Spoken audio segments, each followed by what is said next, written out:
1965年，8個月大嘅布魯斯喺一個包皮切割手術裏邊意外地失去咗部分嘅陰莖。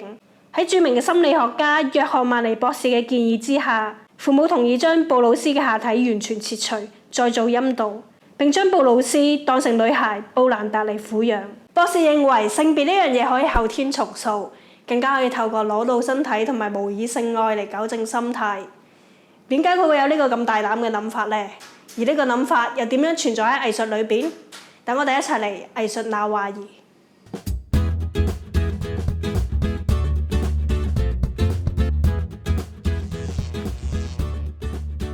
喺1960年代，大家正熱烈地討論緊性別嘅差異究竟係由先天形成啊，定係由社會裏邊學習而成嘅。咁故事裏邊嘅約翰曼尼博士就覺得，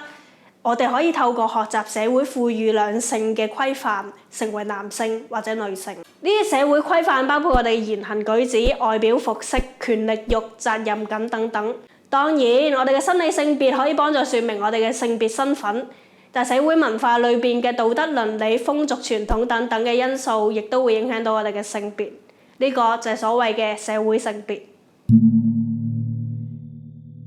提到社會性別，當然要講講我哋嘅社會結構。大概5萬年前，女性主要以採集、農牧、造圖、紡織等工作為生，而男性好大程度上仍要依靠捕魚、狩獵等工作。因為女性嘅工作比男性嘅穩定同埋可靠，係重要嘅生活來源，所以女性有較高嘅地位。人類亦因此而進入母系社會。不過到咗大約5000年前，隨住經濟嘅發展，好多行業都出現巨大嘅變化。喺呢個時候，男性陸續咁投入有關嘅工作，特別處理一啲需要體力勞動嘅，例如耕作等等。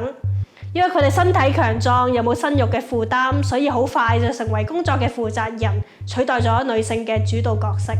繼而制定出有利自己嘅制度，同埋產生支持自己嘅文化思想。由於呢個變化，導致父系社會取代咗母系社會。喺父系社會之下，男性擔任咗絕大部分嘅政治角色，亦都出任咗各個重要嘅工作崗位。而女性呢？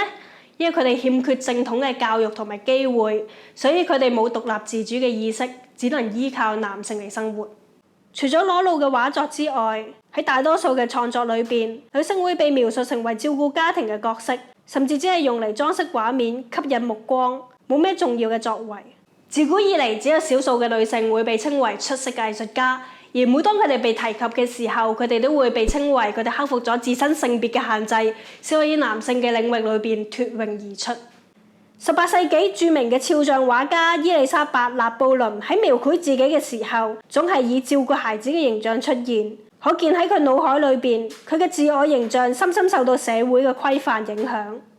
同柔弱嘅女性相比，大部分嘅男性都係充滿剛陽味，具有力量、權力。喺畫作《荷拉斯兄弟之誓》裏邊，我哋就可以清楚咁睇到男性被描繪成為有能力承擔危難、勇於冒險嘅角色，而女性只可以屈縮喺旁邊哭泣傷痛。1940到50年代就曾經興起由男性主導嘅抽象表現主義，有關嘅作品通常十分巨大，能夠將觀眾吞噬，並透過強而有力嘅筆觸或者多個具感染性嘅色塊嚟表達個人情感。同時有住好大嘅衝擊力，令人感到畏懼。當中以不同嘅視覺元素嚟呈現個人嘅力量同埋強悍，同男性嘅剛陽味有密切嘅關係。而藝術家克萊恩曾經喺作品《人體測量學：藍色時期》裏邊，以裸露嘅女性模特兒作為繪畫工具。喺創作嘅過程裏邊，佢刻意同畫面創作媒介保持一定嘅距離，以權威嘅姿態指示住佢嘅模特兒。亦意味住男性對女性身體嘅操控同埋支配。喺中國，社會嘅規範對兩性嘅影響更加嚴重。女性會被視為男性嘅私有財物，同時佢哋會受到三綱五常等禮教嘅規範，亦都會受到女子無才便是德嘅思想控制住。雖然女性可以喺閨房裏邊學習琴棋書畫、學習劍術、戰術等等，但大多數佢哋都係用嚟取悅男性、打發時間。仕女圖係中國傳統繪畫裏邊唯一專以女性為描繪對象嘅畫種，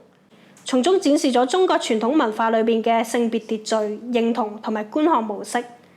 歷代仕女圖冊裏邊出現最多嘅係女孝經圖卷、賢母圖、持節仕女圖等，作為道德禮儀教化之用。不過仕女圖並唔會因為咁而顯得過分端莊嚴肅，反而着力呈現女子身體嘅嬌微姿態，塑造男性眼中嘅理想形象。雖然中國亦都有男性需要強壯嘅觀念，但呢個觀念並非主流同埋唯一。喺高羅佩嘅《中國古代房內考》裏邊就寫到，唐宋明朝嘅男性崇尚強壯嘅體魄同埋剛健嘅外表，文官武官都會學習騎射，技勝一籌嘅就會得到讚美。到清朝嘅時候，漢族嘅文人階層開始將鍛鍊身體低俗化，認為競技只係清怡嘅活動，而理想嘅男性應該係豐足雅致、多愁善感、臉色蒼白、身體瘦削嘅，鍾意喺書本同埋花叢裏邊流連忘返。中國嘅傳統既重視男性嘅文化修養，又重視佢孔武之氣，所以會有溫文嘅書生同埋強壯勇士兩種男性嘅形象，同西方社會嘅文化唔一樣。所以有啲外國人會認為中國嘅文人雅士不太男人。除咗男性、女性之外，人們對佛像，例如觀世音菩薩嘅形象，亦都因應社會嘅觀念而有所改變。觀世音菩薩最早於公元前1世紀隨住佛教而傳入，但當時嘅人認為女性不能成佛，所以觀世音像皆為男性嘅樣子。但自從印度密教嘅興起，佢哋主張父母所生嘅肉體無論男女都可以成佛，所以先開始有女性嘅菩薩像。不過同時因為儒家文化嘅緣故，人們唔中意將女性嘅特徵帶入菩薩像裏邊，所以菩薩像多為童乳，甚至有一啲中國嘅白衣觀音繪畫裏邊，仲會被加上兩撇鬚。有啲人甘於生活喺社會嘅規範裏邊，有啲人不以為然。喺性別嘅意識提高咗之後，陸續有藝術家對此作出回應。藝術家芭芭拉克魯格嘅攝影作品透過圖像同埋文字，邀請觀眾對操控社會嘅意識形態、權力同埋約定俗成作出評論，亦暗示住女性主體喺父權文化裏邊嘅定位。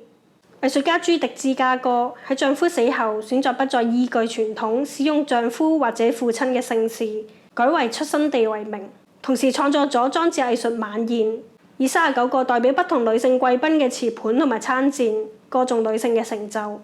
喺創作嘅時候，藝術家亦都揾咗400個從事中國畫針子工作嘅志願者幫忙，彰顯有關工藝嘅藝術價值。藝術家安迪華荷對角色扮演、變裝、身份建構有住長期嘅興趣，並且用寶麗來將過程拍低。喺呢啲照片裏邊，佢冇刻意完全咁遮蓋佢男性特徵，更突顯出對傳統男女觀念嘅衝擊。喺片頭嘅故事裏邊，隨住波蘭大佢嘅長大，佢不但冇少女嘅明媚，更加極度抗拒同博士見面或者做任何進一步嘅手術。佢嘅父母最終喺佢14歲嘅時候屈服，講出真相。喺多個回復嘅手術之後，布蘭達重新以大衛嘅身份生活。不過喺佢38歲嘅時候，佢選擇自殺身亡。可見個人嘅性別並不能夠單靠後天重塑，佢亦都同我哋嘅生理性別、自我認同同埋性別氣質等因素影響。有機會嘅話，我哋再同大家了解更多。